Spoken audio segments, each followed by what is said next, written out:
आप देख रहे हैं इंडिया टाउन न्यूज, भारत की बात।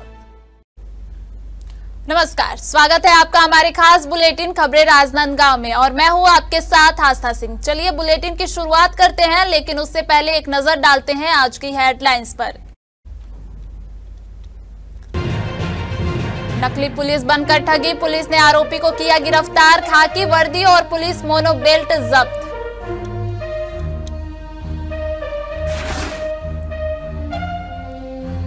संघ का शताब्दी वर्ष, समाज नवजागरण का संकल्प, हर घर तक पहुंचेगा राष्ट्र निर्माण का संदेश।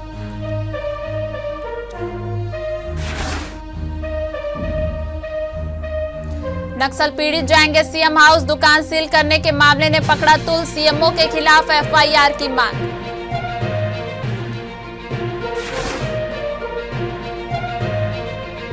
कांग्रेस ने स्वर्गीय नंद कुमार पटेल को किया याद, कांग्रेस भवन में श्रद्धांजलि समारोह आयोजित, जीवन और कार्यों को किया गया स्मरण। गुरु तेग बहादुर के 350वें शहीदी दिवस पर श्रद्धांजलि, विधानसभा अध्यक्ष की मौजूदगी में शहीदी दिवस संपन्न, त्याग को याद करते हुए जीवन में अपनाने का संकल्प।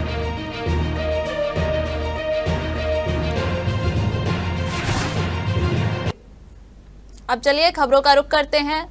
केसीजी पुलिस ने नशीले पदार्थों की तस्करी के खिलाफ बड़ी कार्रवाई करते हुए 7 आरोपियों को गिरफ्तार किया है, जिनमें एक नाबालिग भी शामिल है। पुलिस ने आरोपियों के कब्जे से ट्रामाडोल ब्रांड के कैप्सूल की कुल 398 स्ट्रिप, 2 मोटरसाइकिल, 4 मोबाइल फोन और अन्य सामग्री सहित कुल 1,66,669 रुपए का माल जब्त किया है। दरअसल पुलिस को सूचना मिली थी कि गंडई क्षेत्र में कुछ युवक अवैध रूप से नशीले कैप्सूल की बिक्री कर रहे हैं। मुखबिर की सूचना पर ग्राम ठंडार मार्ग पर घेराबंदी की गई और सभी आरोपियों को मौके पर ही पकड़ लिया गया। पूछताछ में आरोपियों ने बताया कि वे गुजरात के भरूच जिले के दहेज क्षेत्र से लंबे समय से ट्रामाडोल कैप्सूल की तस्करी कर रहे थे और स्थानीय स्तर पर इसे बेचने का काम कर रहे थे। पुलिस अब इस गिरोह से जुड़े अन्य सप्लायरों और नेटवर्क की जांच में जुट गई है। अधिकारियों का कहना है कि तस्करी की यह कड़ी गुजरात से मध्य प्रदेश और छत्तीसगढ़ तक फैली हो सकती है।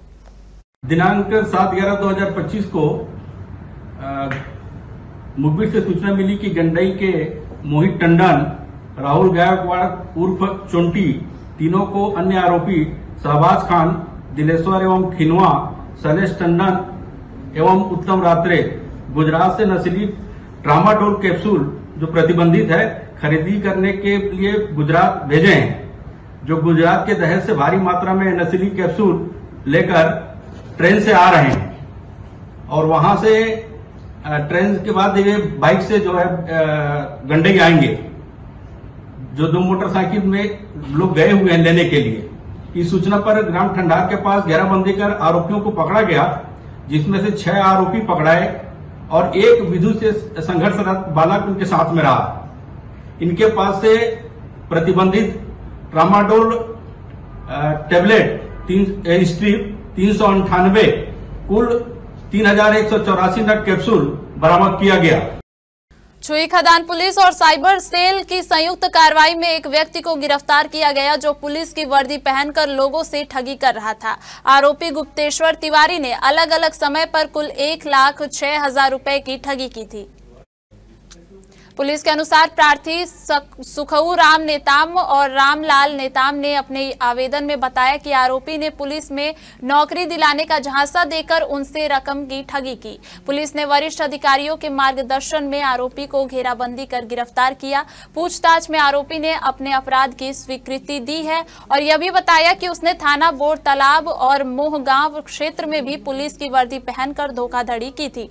आरोपी के कब्जे से पुलिस ने खाकी और कम्बेड वर्दी, नेम प्लेट, पुलिस मोनो वाला बेल्ट, फ्लैश एंड्रॉयड मोबाइल और नगद की रकम जब्त की है। नक्सल पीड़ित परिवार की दुकान को बिना नोटिस दिए सील करने का मामला अब तूल पकड़ता जा रहा है। इस मामले में डोंगरगढ़ निवासी नक्सल पीड़ित धीरेन्द्र साहू ने मुख्य नगर पालिका अधिकारी के खिलाफ मोर्चा खोल दिया है। मामले में पीड़ित ने चेतावनी दी है कि अगर मांगों पर प्रशासन जल्द कार्रवाई नहीं करता तो वह 10 नवंबर को सभी नक्सल पीड़ित परिवारों के साथ रायपुर स्थित मुख्यमंत्री निवास पहुंचकर अपनी बात रखेंगे। दरअसल पीड़ित धीरेन्द्र साहू जिला कलेक्टर कार्यालय पहुंचा और कलेक्टर से अपनी मांगों को लेकर लिखित शिकायत सौंपी। उसने आरोप लगाया कि नगर पालिका ने उसकी दुकान को बिना किसी पूर्व सूचना या नोटिस के सील कर दिया, जिससे उसका परिवार आर्थिक संकट में आ गया है। पीड़ित ने कलेक्टर से मांग की है कि मुख्य नगर पालिका अधिकारी के खिलाफ FIR दर्ज की जाए और सील की गई दुकान को तुरंत खोला जाए। धीरेन्द्र साहू का कहना है कि वे नक्सल हिंसा के कारण पहले ही विस्थापन और नुकसान झेल चुका है और अब प्रशासन की इस कार्रवाई ने उसके जीवन यापन पर और संकट खड़ा कर दिया है। मैं नक्सल पीड़ित परिवार से हूं सर। मुझे जिला पुनर्वास समिति द्वारा जीवन यापन करने के लिए मुझे दुकान दिया था डोंगरगढ़ में। उस दुकान को सर बिना नोटिस दिए नगर पालिका द्वारा सील कर दिया है। जिस संबंध में मैं नगर पालिका गया था तो वहाँ बोले कि आपको पैसा पटाना पड़ेगा। पहले बोले कि 52,000 पटाना पड़ेगा। उसके बाद में कुछ जानकारी होगी कि इतना पैसा क्या पटाना है, तो फिर बाद में बोले कि 30,000 पटाना है। उसके बाद बोला गया कि इतना पैसा फिर कैसे, मैं कागज़ मांगा तो कागज़ देने से मना कर दिए। फिर बोलता है कि लास्ट में 12,000 पटाना पड़ेगा। तो इस 12,000 पटाने के लिए सर मैं साहब से मिला, तो साहब मेरे मिला और उसको बोला कि सर मेरे को इसमें समय चाहिए 15 दिन का। तो समय देने से इनकार कर दिया और मेरे चैम्बर से बाहर कर दिया। इस संबंध में सर मैं आज कलेक्टर ऑफिस आया हूँ और कलेक्टर ऑफिस में आज ज्ञापन दिया हूँ, जिसमें मैं अभी जो नगर पालिका जो सील की दुकान को तत्काल खोला जाए और जो बिना नोटिस के जो सील किया अधिकारी उसके ऊपर FIR की दर्ज करने की मांग कर रहा हूँ सर। और तीसरी जो पॉइंट है, जो अभी तक जो दुकान बंद है, उस दुकान से बंद दिनांक से आज तक का जो पैसा है वो मेरे को नगर पालिका मिलना चाहिए सर। इस सब चीज के लिए आज मैं कलेक्टर साहब को ज्ञापन सौंप रहा हूँ। राष्ट्रीय स्वयंसेवक संघ अपने शताब्दी वर्ष में समाज नवजागरण के संकल्प के साथ पंच परिवर्तन के सूत्र पर आगे बढ़ रहा है। इसी कड़ी में खैरागढ़ के सरस्वती उच्चतर माध्यमिक विद्यालय में पत्रकार संगोष्ठी का आयोजन किया गया। कार्यक्रम में विभाग प्रचारक जितेंद्र शर्मा मुख्य वक्ता के रूप में उपस्थित रहे। शर्मा ने बताया कि संघ आज विश्व के 40 देशों में सक्रिय है और शताब्दी वर्ष के अवसर पर संघ और समाज को एक रस करने का प्रयास किया जा रहा है। मुख्य वक्ता ने स्पष्ट किया कि पंच परिवर्तन के अंतर्गत पर्यावरण संरक्षण, परिवार प्रबोधन, स्वजागरण और नागरिक शिष्टाचार जैसे विषयों पर विशेष ध्यान केंद्रित किया जाएगा। इसी अवसर पर गृह संपर्क अभियान का शुभारंभ भी किया गया, जिसके तहत स्वयं सेवक जिले के प्रत्येक घर तक संघ का साहित्य और राष्ट्र निर्माण का संदेश पहुंचाएंगे। संघ शताब्दी वर्ष के अंतर्गत अभी गृह संपर्क की योजना को अभी आज से हम लोग प्रारंभ कर रहे हैं। हम लोग प्रत्येक गांव में, नगर में, प्रत्येक मोहल्ले में, प्रत्येक घर में 3 लोगों की टोली के माध्यम से हर घर में भारत माता का चित्र है, संघ का जो साहित्य इसको लेके जाने वाले हैं और प्रत्येक घर में 5 बातों का आग्रह संघ के स्वयंसेवक करने वाले हैं। पर्यावरण के विषय पर, स्वदेशी के विषय पर, नागरिक कर्तव्य बोध के विषय पर, सामाजिक समरसता और परिवारिक प्रबोधन के विषय पे हम प्रत्येक घर में ऐसा आग्रह करेंगे। जो लोग पहले से इन विषयों में काम कर रहे हैं उनके साथ में चलने का एक हम लोग मन बनाते हुए घर घर संपर्क करने की योजना लेकर के चलने वाले हैं। और ये नवंबर जो है 15 से और लगभग जो है 30 नवंबर तक का हमारा ये अभियान है। इसको लेकर के हम सब लोग आज से प्रारंभ कर रहे हैं। वक्त हो चुका है एक छोटे से ब्रेक का। बने रहिए इंडिया टाउन न्यूज के साथ। कभी कभी चेहरे का छुपा दर्द दुनिया नहीं देख पाती है। दाग, मुहासे, झाइयां सब आपके आत्मविश्वास को कम कर देता है, पर अब नहीं, क्योंकि Rukhsana glow and fair face pack जो दे आपकी स्किन को वो प्यार जो सिर्फ प्रकृति दे सकती है। हर लेयर को साफ करे, हर दाग को करे हल्का और आपकी मुस्कान फिर से लौटाए। Because you deserve to glow naturally.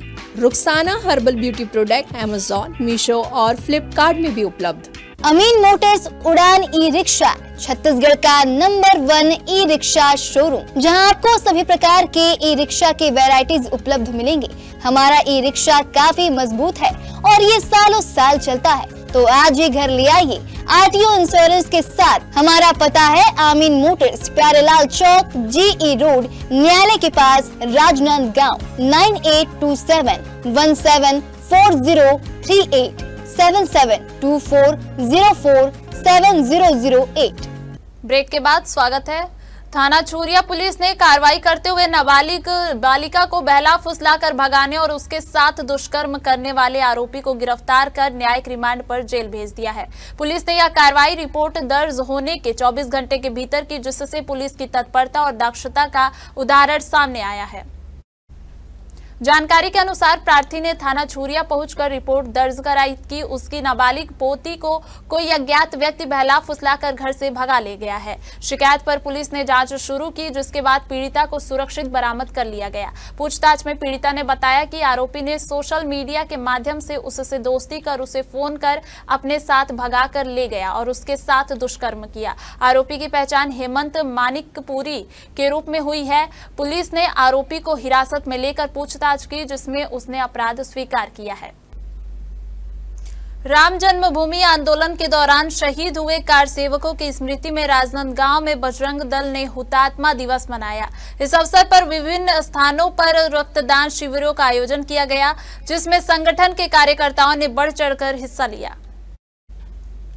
कार्यक्रम को संबोधित करते हुए बजरंग दल के क्षेत्र संयोजक विश्ववर्धन भट्ट ने कहा कि यह दिवस उन कार सेवकों को नमन करने का अवसर है जिन्होंने राम जन्मभूमि आंदोलन के लिए अपने प्राणों की आहुति दी। उन्होंने बताया कि रक्तदान शिविरों के माध्यम से संगठन मानवता की सेवा का संदेश भी दे रहा है। जानकारी के अनुसार 2 नवंबर 1990 को राम मंदिर आंदोलन के दौरान पुलिस फायरिंग में कई कार सेवक शहीद हो गए थे। इस अवसर पर बजरंग दल ने सभी नागरिकों से अपील की है कि वे समाज सेवा और राष्ट्र निर्माण में योगदान दें और शहीद कार सेवकों के आदर्शों को अपनाएं। के माध्यम से कार्यक्रमों को विस्तार स्वरूप देने के उद्देश्य से यहाँ मैं आया हुआ। मेरा शुभ नाम विश्ववर्धन भट्ट है। मैं मध्य प्रदेश छत्तीसगढ़ बजरंग दल के क्षेत्र संयोजक के नाते से संपूर्ण दोनों प्रदेशों में बजरंग दल कार्यकर्ताओं के मध्य रहता हूँ। प्रदेश कांग्रेस कमेटी के निर्देशानुसार राजनांदगांव के कांग्रेस भवन में पूर्व गृह मंत्री नंद कुमार पटेल की जयंती मनाई गई। आपको बता दें कि कांग्रेस की पहली सरकार में गृह मंत्री रहे नंद कुमार पटेल की याद में यह कार्यक्रम आयोजित किया गया। नंद कुमार पटेल 5 बार खरसिया विधानसभा क्षेत्र से निर्वाचित हुए और मध्य प्रदेश एवं छत्तीसगढ़ सरकारों में कैबिनेट मंत्री के पद पर कार्यरत रहे।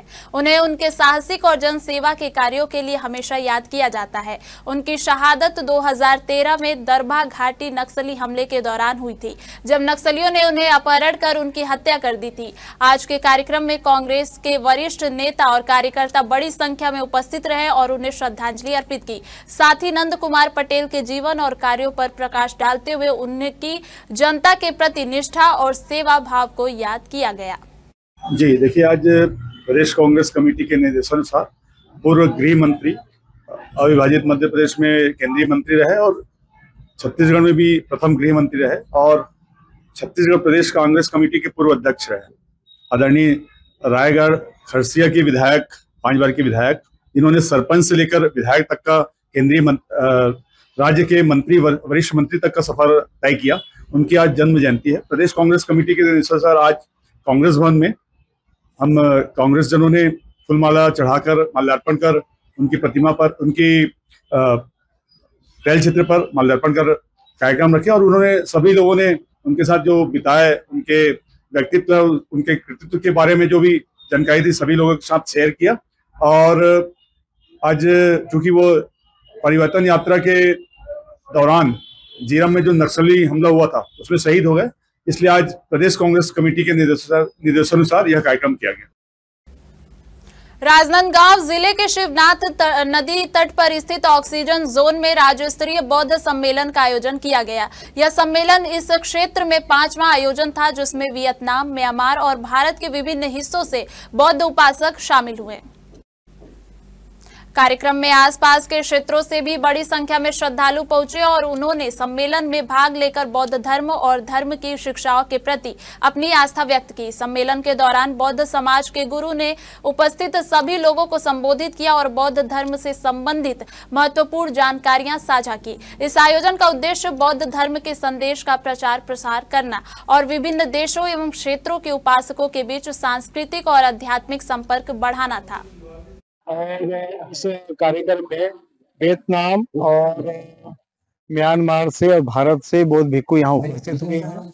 देश विदेश से बौद्ध भिक्षु यहाँ उपस्थित हैं और उपासक उपासिकाएं हजारों की संख्या में यहाँ उपस्थित हुए हैं। और यहाँ उपस्थित होने का कारण है कि हम इस जगह के भक्ति का केंद्र बना रहे हैं और यानी आध्यात्मिक जगह बना रहे हैं। जिसका भी अगर मन दुखी होगा, पीड़ित होगा, तो यहाँ आकर ध्यान साधना करके वंदना करके अपने दुखों को दूर कर सकता है। और भगवान बुद्ध ने कहा था महामंगल सूत्र में, ये सद्गुणों का दर्शन करना उत्तम मंगल है। यानी इसलिए ज्यादा से ज्यादा भिक्षु आ रहे, उपासक उपासिकाएं यहाँ आए और भिक्षुओं का दर्शन करें। इस उद्देश्य को लेकर हम प्रति साल राज्य स्तरीय बौद्ध सम्मेलन का आयोजन करते जा रहे हैं। राजनांदगांव के दिग्विजय स्टेडियम में श्री गुरु तेग बहादुर जी के 350वें शहीदी दिवस पर विशेष कार्यक्रम का आयोजन किया गया। इस अवसर पर विधानसभा अध्यक्ष डॉक्टर रमन सिंह की उपस्थिति रही। कार्यक्रम में गुरुवाणी के मधुर पाठ के साथ श्रद्धांजलि अर्पित की गई। इस अवसर पर उपस्थित लोगों ने गुरु साहिब के साहस और त्याग को याद करते हुए उन्हें श्रद्धांजलि अर्पित की और उनके संदेश को जीवन में अपनाने का संकल्प लिया। आपको बता दें कि गुरु तेग बहादुर साहिब सिख धर्म के 9वें गुरु थे। उनका जन्म 1 अप्रैल 1621 को अमृतसर में गुरु हरगोबिंद साहिब के घर हुआ था। उन्होंने अपने जीवन में वीरता, त्याग और धार्मिक सहिष्णुता का अद्वितीय उदाहरण प्रस्तुत किया। 17वीं शताब्दी में मुगल शासक औरंगजेब द्वारा कश्मीर के पंडितों पर जबरन धर्म परिवर्तन के अत्याचारों के दौरान कश्मीरी पंडितों ने गुरु तेग बहादुर से सहायता मांगी। गुरु साहिब ने मानवता और धर्म की रक्षा के लिए दिल्ली का रुख किया, स्वयं को मुगल दरबार में प्रस्तुत किया। उन्हें कैद किया गया और यातनाएं दी गई, लेकिन गुरु साहिब ने अपने धर्म और सिद्धांतों से कभी समझौता नहीं किया। 24 नवंबर 1675 को दिल्ली के चांदनी चौक में गुरु तेग बहादुर साहिब जी ने अपना बलिदान दिया। उन्होंने सिख धर्म, हिंदू धर्म और सभी धर्मों की रक्षा के लिए अपना शीश अर्पित किया, जिसके कारण उन्हें हिंद दी चादर कहा जाता है। आज का ये अद्भुत आयोजन गुरु तेग बहादुर की शहादत का 350वां वर्ष राजनांदगांव के वेलफेयर सोसाइटी ने जो आज एक रिकॉर्ड कायम किया, यूनाइटेड स्टेट के वर्ल्ड रिकॉर्ड का जो नाम दर्ज करा के देश के अंदर सर्वाधिक संख्या में आज यहाँ उपस्थिति रही, गुरु पाठ हुआ। और मैं सबको बधाई देना चाहता हूँ।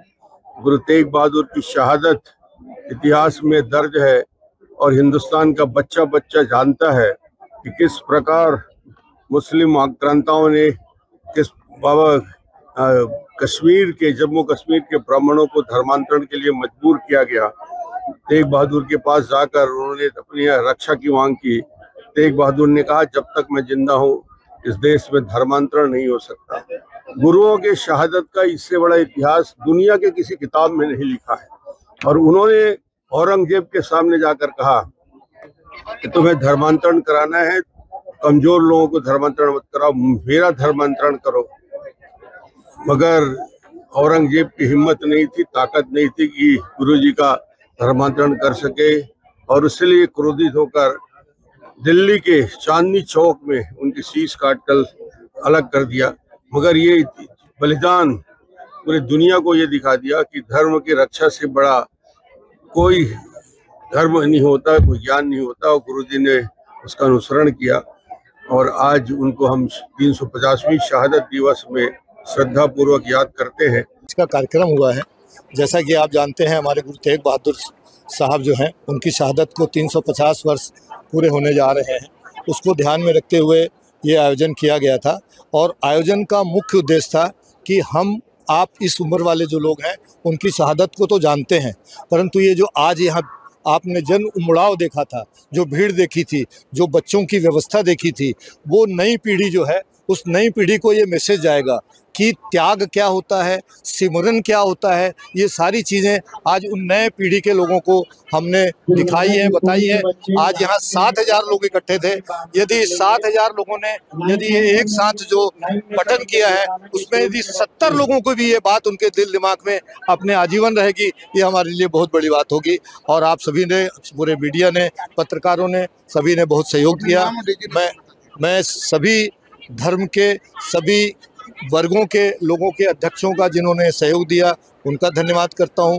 मैं सभी अपनी कमेटी गुरुजी संगत वेलफेयर सोसाइटी के जितने नौजवान वीर हमारे साथ काम कर रहे थे, माता बहनें काम कर रही थी, उन सभी का धन्यवाद करता हूं। राजनांदगांव के दिग्विजय स्टेडियम में श्री गुरु तेग बहादुर जी के 350वें शहीदी दिवस पर विशेष कार्यक्रम का आयोजन किया गया। इस अवसर पर विधानसभा अध्यक्ष डॉक्टर रमन सिंह की उपस्थिति रही। कार्यक्रम में गुरुवाणी के मधुर पाठ के साथ श्रद्धांजलि अर्पित की गई। इस अवसर पर उपस्थित लोगों ने गुरु साहिब के साहस और त्याग को याद करते हुए उन्हें श्रद्धांजलि अर्पित की और उनके संदेश को जीवन में अपनाने का संकल्प लिया। आपको बता दें कि गुरु तेग बहादुर साहिब सिख धर्म के 9वें गुरु थे। उनका जन्म 1 अप्रैल 1621 को अमृतसर में गुरु हरगोबिंद साहिब के घर हुआ था। उन्होंने अपने जीवन में वीरता, त्याग और धार्मिक सहिष्णुता का अद्वितीय उदाहरण प्रस्तुत किया। 17वीं शताब्दी में मुगल शासक औरंगजेब द्वारा कश्मीर के पंडितों पर जबरन धर्म परिवर्तन के अत्याचारों के दौरान कश्मीरी पंडितों ने गुरु तेग बहादुर से सहायता मांगी। गुरु साहिब ने मानवता और धर्म की रक्षा के लिए दिल्ली का रुख किया और स्वयं को मुगल दरबार में प्रस्तुत किया। उन्हें कैद किया गया और यातनाएं दी गई, लेकिन गुरु साहिब ने अपने धर्म और सिद्धांतों से कभी समझौता नहीं किया। 24 नवंबर 1675 को दिल्ली की चांदनी चौक में गुरु तेग बहादुर साहिब जी ने अपना बलिदान दिया। उन्होंने सिख धर्म, हिंदू धर्म और सभी धर्मों की रक्षा के लिए अपना शीश अर्पित किया, जिसके कारण उन्हें हिंद दी चादर कहा जाता है। आज का ये अद्भुत आयोजन गुरु तेग बहादुर की शहादत का 350वां वर्ष राजनांदगांव के वेलफेयर सोसाइटी ने जो आज एक रिकॉर्ड कायम किया, यूनाइटेड स्टेट के वर्ल्ड रिकॉर्ड का जो नाम दर्ज करा के देश के अंदर सर्वाधिक संख्या में आज यहाँ उपस्थिति रही, गुरु पाठ हुआ और मैं सबको बधाई देना चाहता हूँ। गुरु तेग बहादुर की शहादत इतिहास में दर्ज है और हिंदुस्तान का बच्चा बच्चा जानता है कि किस प्रकार मुस्लिम आक्रांताओं ने किस कश्मीर के जम्मू कश्मीर के ब्राह्मणों को धर्मांतरण के लिए मजबूर किया गया। तेग बहादुर के पास जाकर उन्होंने अपनी रक्षा की मांग की। तेग बहादुर ने कहा, जब तक मैं जिंदा हूँ इस देश में धर्मांतरण नहीं हो सकता। गुरुओं के शहादत का इससे बड़ा इतिहास दुनिया के किसी किताब में नहीं लिखा है। और उन्होंने औरंगजेब के सामने जाकर कहा कि तुम्हें धर्मांतरण कराना है, कमजोर लोगों को धर्मांतरण मत कराओ, मेरा धर्मांतरण करो। मगर औरंगजेब की हिम्मत नहीं थी, ताकत नहीं थी कि गुरुजी का धर्मांतरण कर सके और इसलिए क्रोधित होकर दिल्ली के चांदनी चौक में उनकी शीश काटकर अलग कर दिया। मगर ये बलिदान पूरी दुनिया को ये दिखा दिया कि धर्म की रक्षा से बड़ा कोई धर्म नहीं होता, कोई ज्ञान नहीं होता। और गुरुजी ने उसका अनुसरण किया और आज उनको हम 350वीं शहादत दिवस में श्रद्धा पूर्वक याद करते हैं। दिग्विजय स्टेडियम की महान पावन धरा संस्कारधानी राजनांदगांव से एक बहुत बड़ा उपराला हुआ गुरुदी संगत वेलफेयर सोसाइटी राजनांदगांव द्वारा, जिसमें 350 साल गुरु तेग बहादुर जी की शहादत को मुख्य रखते हुए जो आने वाली 25 नवंबर को होने वाला है निर्धारित है। और उसी के तत्वाधान में उसी को मुख्य रखते हुए उनकी लासामी शहादत जो दिल्ली चांदनी चौक में हुई थी आज से 350 साल पहले, उसी के उपलक्ष्य में जो है ये आयोजन किया गया। और इस आयोजन में समूह संगत सर्वधर्म, ऐसा नहीं कि सिर्फ और सिर्फ सिख धर्म के ही अनुयायी यहाँ पर उपस्थित थे। स्कूलों के सभी आसपास स्कूलों के बच्चे, आपके राजनांदगांव, डूंगरगढ़, देवरी, बाग नदी, दुर्ग, भिलाई, रायपुर, यहाँ की संगत भी आई हुई थी, जिनका भरपूर सहयोग मिला। और आज जो है Limca book of world record के लिए भी हमने अप्लाई किया, गिनीज बुक के लिए भी किया। 3000 तो हमारे बच्चे ही थे जो काउंटिंग हुए हैं अभी तक और ड्रोन के द्वारा, और हमारी काउंटिंग में जो है ये संख्या 8000 के लगभग जाने वाली है। और ये बहुत ही सफल आयोजन रहा। सभी मीडिया, आप सब साथियों का भी धन्यवाद, पुलिस प्रशासन का भी, और सारे जो हैं इसमें मुख्य अतिथि के रूप में डॉक्टर रमन सिंह जी उपस्थित थे।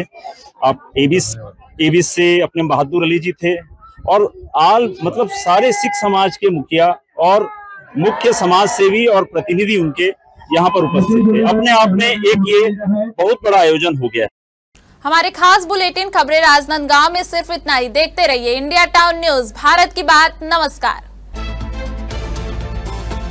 आप देख रहे हैं इंडिया टाउन न्यूज, भारत की बात।